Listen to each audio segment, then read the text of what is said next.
శివుడు మీకు అనుగ్రహిస్తాడు. ఆ రూపంలోంచి ఆ ఎనర్జీని మీకు ఇస్తాడు. కింద నుంచి ప్రసారం చేస్తాడు.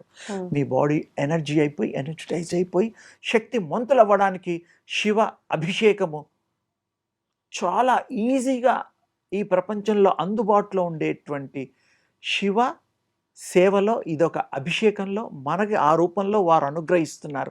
శివాభిషేకం చాలా గొప్పది. శివ పూజలు కూడా గొప్పవే, వేరే విగ్రహారాధనలు కూడా గొప్పవే. కానీ శివాభిషేకంలో ఈ అభిషేకం చేసే సిస్టమ్ ఏదైతే ఉందో you are getting energy, live energy. మీకు ఉపమానం సరిపోలా?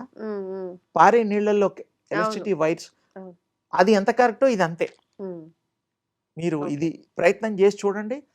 ఎన్ని రోజులైనా యూ ఫీల్ హ్యాపీ, ఎనర్జీ వచ్చినట్టు మీకు తెలిసిపోతుంది. ఇందులో ఎనర్జీ శివాభిషేకంతో పాటు ఇంకొకటి, మామూలుగా దేవతలు ఒకప్పుడు ఇలా ఉంటాయి ఫోటోలు గుళ్ళల్లో, చూసుంటారు. అదేమిటి ఇలా అంటే ఎనర్జీ ఈధర్లోంచి ఈ సెంటర్ పాయింట్లో ఎనర్జీ తీసుకోవడం. ఈ టెక్నిక్ కూడా నేను మీకు మా విజయమ్మ తల్లి ద్వారా చెప్తున్నాను. ఇలా వస్తుంది, ఇలా పెట్టినా ఇలా పెట్టినా ఇది తీసుకున్నది లెఫ్ట్ తీసుకోవడం, రిసీవింగ్